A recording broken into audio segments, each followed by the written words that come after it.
Olá pessoal, vamos dar continuidade àquela nossa aula de operações com números inteiros, elaborada pelos professores Sérgio Andrade e Sandra Gonçalves, ok? Deixa eu ir aqui para a página 4 do nosso slide e vamos lá. Conjunto dos números inteiros, ele é representado pela letra Z. Vamos lembrar dos elementos que pertencem ao conjunto dos números inteiros.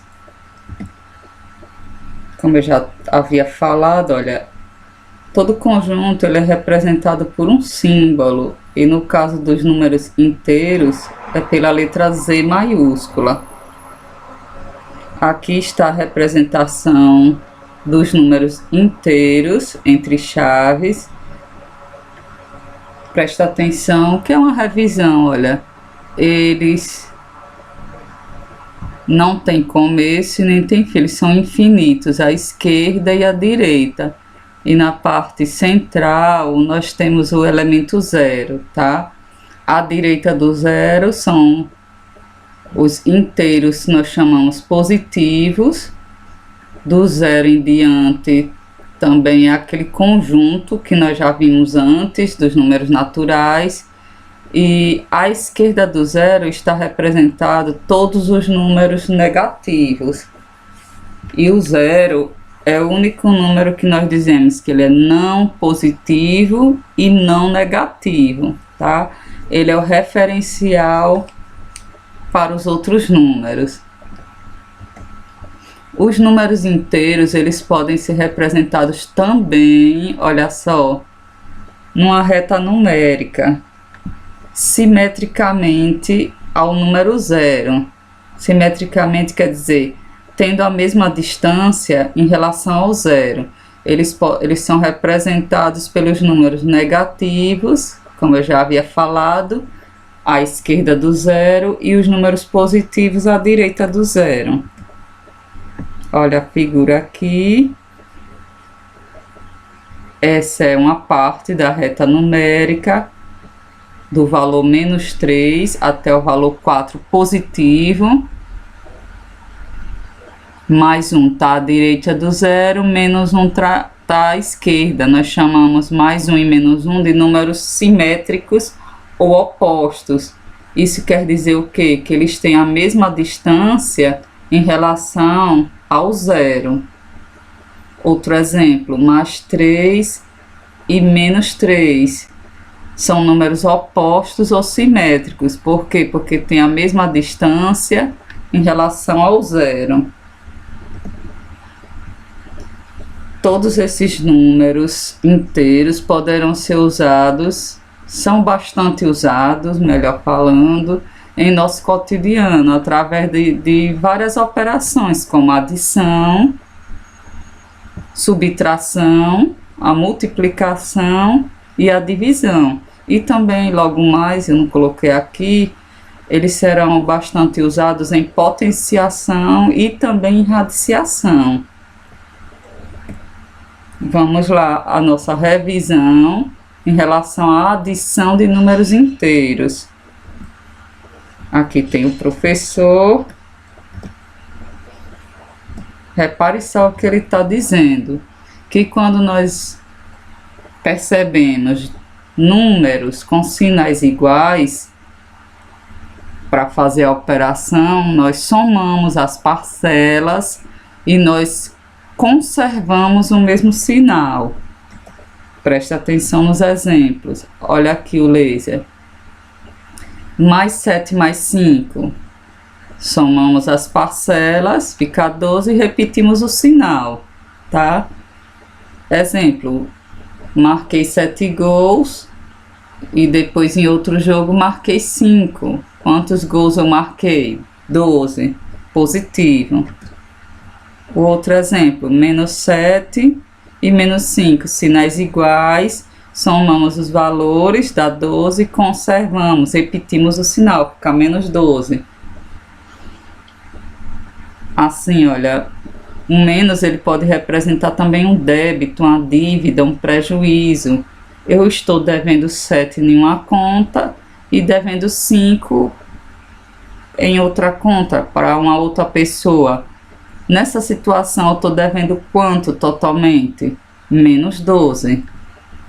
Entenderam?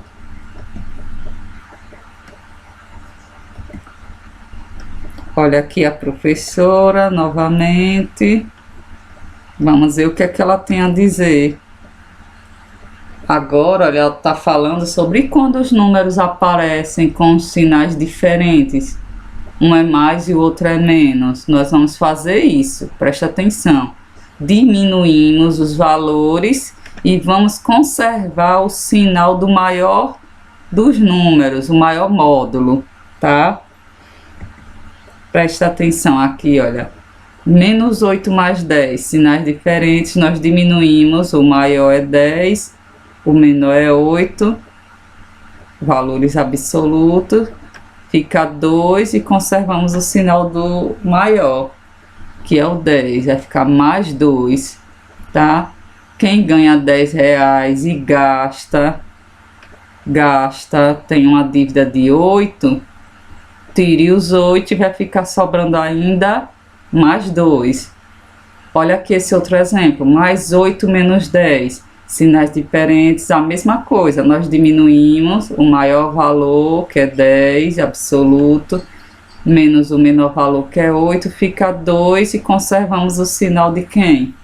Do maior, tá? Posso explicar assim também, olha, eu devo 10, estou com a dívida de 10 e vou pagar 8, ainda fico devendo, não é isso? Vou ficar devendo 2, por isso que o resultado ficou menos 2.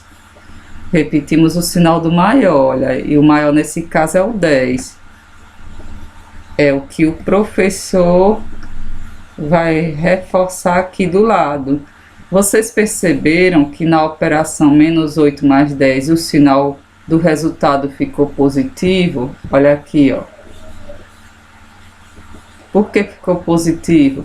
Porque 10 é maior que 8 e no resultado a gente sempre repete o quê? O sinal do maior, quando for uma conta de adição, olha, ou de subtração de números inteiros. Vamos lá, continuando. Agora nós vamos para a multiplicação e divisão de números inteiros. Nosso professor aqui está perguntando, vocês estão lembrados dos joguinhos dos sinais que vocês viram lá no 7º ano? E aqui, olha, a professora, ela está dizendo, sim, lembro, sinais diferentes na multiplicação ou divisão, o resultado vai dar um número com sinal negativo. Vamos a alguns exemplos. Mais 5 vezes menos 10, nós multiplicamos, aí fica 50, e sinais diferentes na multiplicação, olha, na divisão fica negativo. Mais por menos, menos, menos por mais, menos. Menos 8 vezes mais 6 vai ficar menos 48. Porque 8 vezes 6 é 48 e os sinais estão diferentes. Vamos agora ver esses dois de divisão. Mais 40 dividido por menos 5. 40 dividido por 5, 8. Mais por menos, sinais diferentes na divisão fica negativo. É só lembrar do joguinho dos sinais. Menos 36 dividido por mais 6. Mais por menos fica menos. E 36 dividido por 6 fica 6. E quando os sinais forem iguais? Nós temos aqui um dos nossos alunos. E ele está falando algo importante aqui, olha. Ei, professor, é importante lembrar que sinais iguais na multiplicação ou na divisão sempre vão dar um resultado com um sinal positivo. Exemplos. Mais 2 vezes mais 4, 2 vezes 4, 8, e ficou positivo. Menos 4 vezes menos 10, menos por menos, mais. Sinais iguais na multiplicação fica positivo. 4 vezes 10, temos que é igual a 40. Mais 2 exemplos de divisão. Menos 20 dividido por menos 2. 20 dividido por 2, temos que é igual a 10 e o resultado fica positivo. Mais 15 dividido por mais 3 vai ficar positivo. 15 dividido por 3, 5. Lembrem disso, meninos. Na multiplicação, na divisão, se você perceber que tem dois sinais iguais, dois números com sinais iguais, seja mais ou seja menos, o resultado vai ser sempre positivo. Se os dois números tivessem aqui sinais diferentes, o resultado seria negativo, tá? E na adição ou subtração, a gente repete sempre o sinal do maior número.